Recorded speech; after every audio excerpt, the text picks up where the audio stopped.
Pourquoi la noix de macadamia est-elle si chère? C'est une question simple, mais la réponse est incroyablement complexe, car elle mêle biologie, agriculture, économie, histoire coloniale, géopolitique, rareté naturelle et caprice du climat.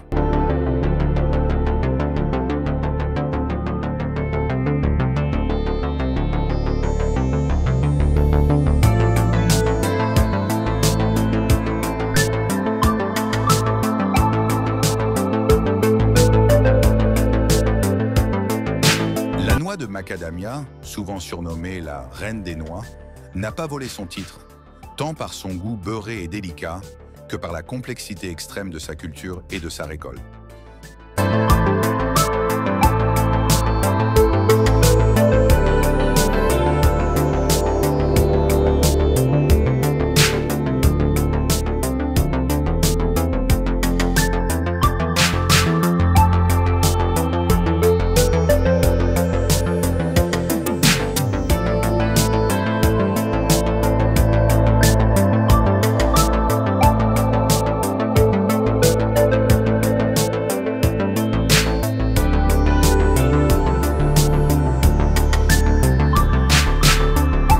Originaire d'Australie, plus précisément des forêts humides subtropicales du Queensland et de la Nouvelle-Galles du Sud, cette noix a été découverte et consommée par les peuples aborigènes bien avant l'arrivée des colons européens. Pourtant, ce n'est que dans les années 1800 qu'elle est scientifiquement décrite et qu'elle commence à susciter l'intérêt agricole. Elle appartient au genre Macadamia et seules 2 espèces sur les 10 connues sont comestibles. Macadamia integrifolia et Macadamia tetraphylla. Déjà là, on voit la première raison de son prix, une rareté génétique. Contrairement aux amandes ou aux noisettes, qu'on peut cultiver dans de nombreuses régions tempérées, la macadamia demande des conditions très précises. Un climat subtropical humide, sans gel, avec des précipitations abondantes mais pas excessives, des sols bien drainés et acides, une altitude et une exposition spécifiques. De plus, l'arbre ne commence à produire que 7 à 10 ans après sa plantation, ce qui signifie un investissement très long pour les agriculteurs. Ensuite, la récolte est un cauchemar logistique. Les noix tombent naturellement au sol quand elles sont mûres. Il faut donc les ramasser à la main ou avec des machines adaptées, souvent plusieurs fois par saison. Et ce n'est pas tout. Une fois la coque extérieure ramollie retirée, il reste une coque très dure qui entoure la graine comestible. Cette coque est l'une des plus dures du règne végétal, plus résistante que celle de la noix de coco ou de la noix du Brésil. Pour l'ouvrir sans abîmer la précieuse graine intérieure, il faut des machines de précision, ce qui augmente les coûts de transformation.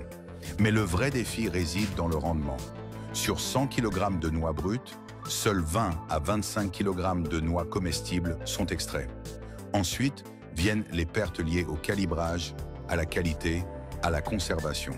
Car la macadamia rancit vite si elle est mal stockée. D'un point de vue agricole, les plantations sont vulnérables aux maladies, aux ravageurs et nécessitent des soins constants. Ce n'est pas une culture industrielle bon marché, mais plutôt une forme d'agriculture de précision. Et pourtant, malgré tous ces défis, la demande mondiale explose. Pourquoi? Parce que les consommateurs associent la macadamia au luxe, à la santé, à la gastronomie haut de gamme. Elle est riche en acides gras monoinsaturés, comme l'huile d'olive contient peu d'acides gras saturés et sans cholestérol et contient des antioxydants. De plus, elle est utilisée dans les cosmétiques, notamment dans les huiles capillaires et les crèmes pour la peau, ce qui élargit encore sa valeur marchande. Ensuite, il y a la question de l'offre. L'Australie est le berceau de la macadamia, mais ce n'est plus le principal producteur mondial. Ce rôle est désormais partagé entre l'Afrique du Sud, le Kenya, le Malawi, l'Australie et surtout Hawaï, qui a été le premier à industrialiser sa culture. Or, chaque pays a ses propres défis. Instabilité politique, coût de main-d'œuvre, infrastructures logistiques, conditions climatiques. Un cyclone, une sécheresse ou une guerre peut immédiatement affecter la production et faire grimper les prix sur les marchés internationaux. Et comme la chaîne d'approvisionnement est courte et fragile, avec peu de producteurs spécialisés, le marché est extrêmement volatile. Ce phénomène est renforcé par la spéculation. Les traders de matières premières alimentaires misent sur la rareté pour gonfler artificiellement les prix. À cela s'ajoutent les exigences de certification bio, équitable ou durable, de plus en plus demandées par les consommateurs occidentaux, mais qui augmentent encore les coûts de production. Enfin, il y a la perception culturelle. Dans de nombreux pays, notamment au Japon, en Chine, en Corée du Sud et aux États-Unis, la noix de macadamia est offerte comme cadeau prestigieux, intégrée dans des coffrets de luxe, souvent avec du chocolat. C'est un symbole d'élégance. Cette perception augmente artificiellement sa valeur perçue. Comme pour le diamant, le prix n'est pas seulement une question de rareté réelle, mais aussi de marketing, d'image, de prestige. On achète la macadamia non seulement pour son goût, mais pour ce qu'elle représente. C'est un produit statutaire.